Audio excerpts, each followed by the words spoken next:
315 metre लंबी और 18 floor building जितनी ऊंची। ये है MSC मेराविलिया क्रूज शिप, जो मॉडर्न शिपिंग इंडस्ट्री के लिए किसी रोल मॉडल से कम नहीं है।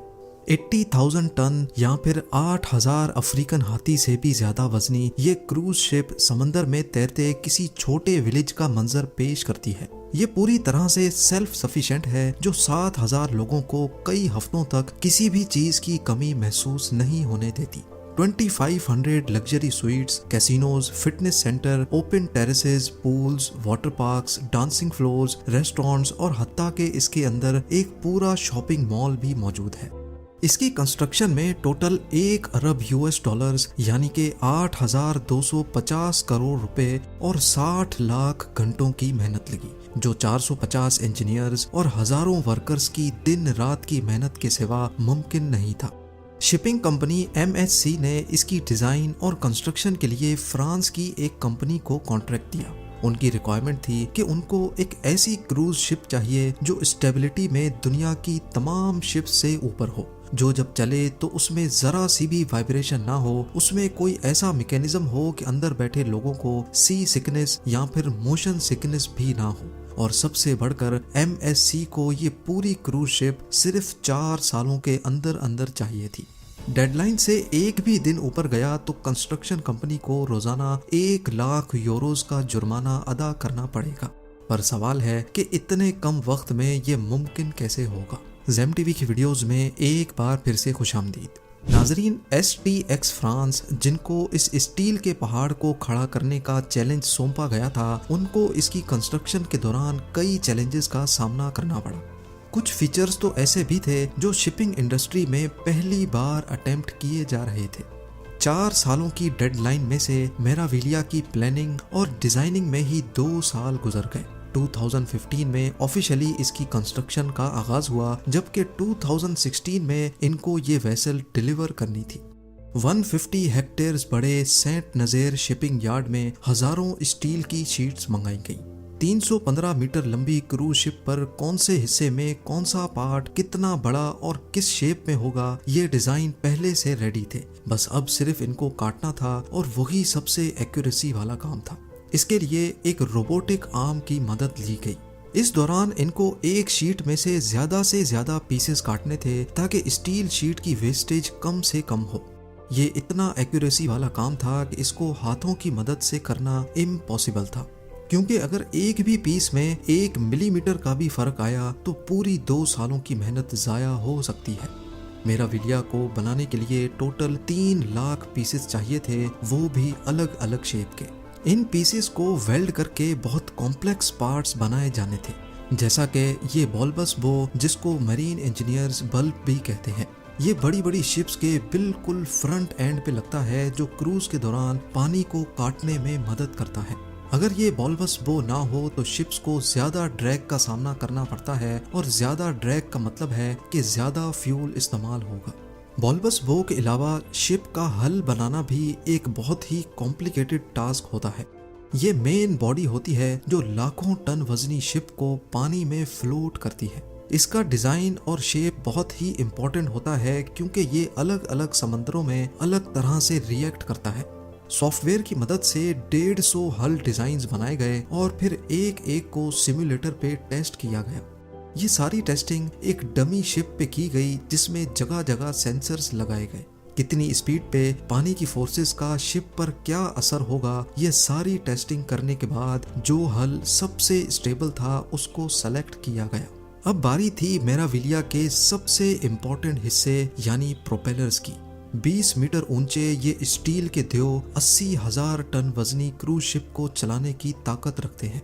एक एक का साइज करीब डबल स्टोरी बिल्डिंग और वजन एयरबस A320 से भी ज्यादा है। ये electric motors total 4 crore watts के बराबर बिजली खर्च करती हैं। यानी ये इतनी ही पावर है जिससे 35,000 1.5 टन के एयर कंडीशनर्स चलाए जा सकते हैं।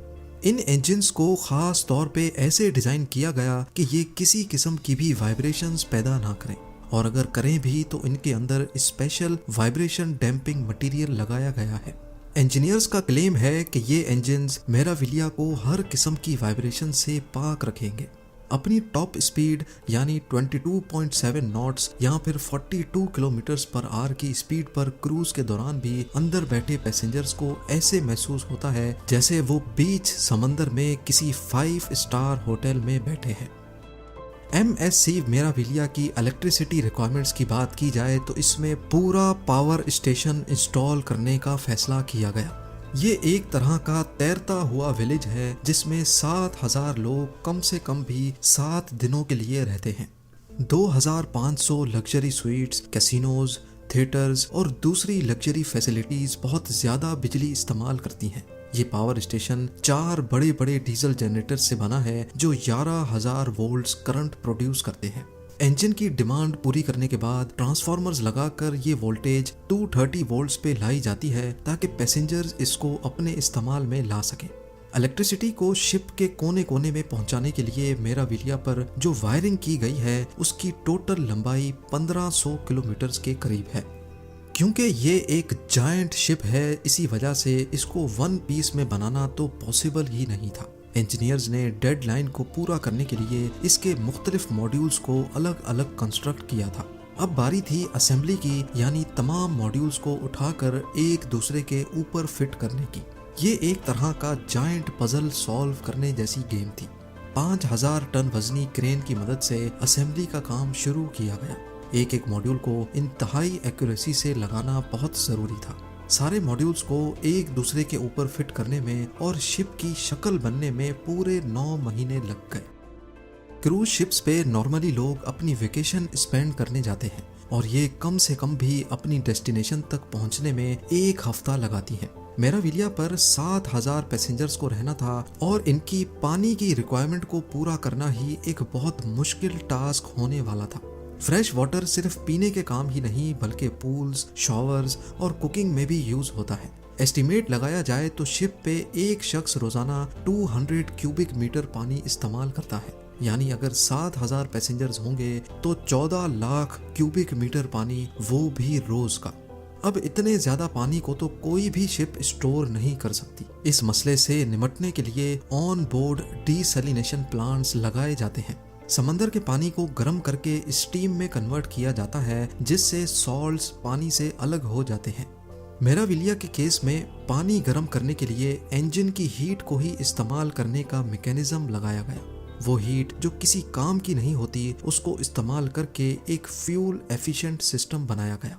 ना सिर्फ इतना बल्कि पैसेंजर्स के कंफर्ट के लिए और MSC की रिक्वायरमेंट को पूरा करने के लिए मेराविलिया में पहली बार स्टेबलाइजर्स भी इंट्रोड्यूस करवाए गए।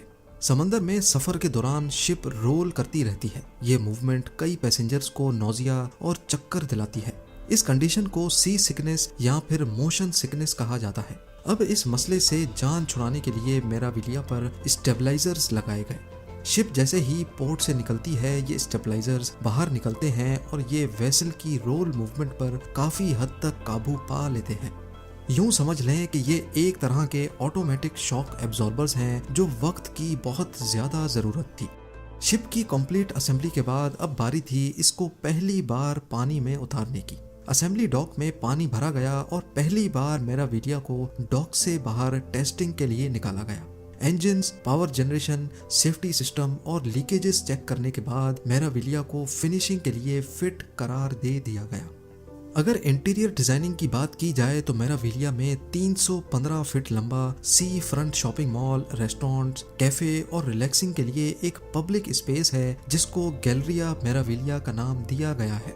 होराइजन पूल जो कि रात के वक्त डांसिंग फ्लोर में कन्वर्ट हो जाता है। सिनेमा, स्पा, जिम और यॉट क्लब के साथ साथ 2500 सुपर लग्जरी स्वीट्स, बॉलिंग आली और F1 सिमुलेटर्स की फैसिलिटी भी मौजूद है। ये तमाम फिनिशिंग और डेकोरेशन का काम मुकम्मल करने के बाद STX ने वक्त से पहले ही इस शाहकार को MSC के हवाले करके अपना आखिरी चैलेंज भी पूरा कर दिया। MSC मेराविलिया मॉडर्न शिपिंग इंडस्ट्री के लिए किसी रोल मॉडल से कम नहीं है। 3 जून 2017 से ये इंजीनियरिंग मास्टरपीस सर्विस में है और इस पे सिर्फ एक दिन ट्रेवल करने के $600 या फिर 50,000 इंडियन रुपीस खर्च करने पड़ते हैं। उम्मीद है जेम टीवी की ये वीडियो भी आप लोग भरपूर लाइक और शेयर करेंगे। आप लोगों के प्यार भरे कमेंट्स का बेहद शुक्रिया। मिलते हैं अगली शानदार वीडियो में।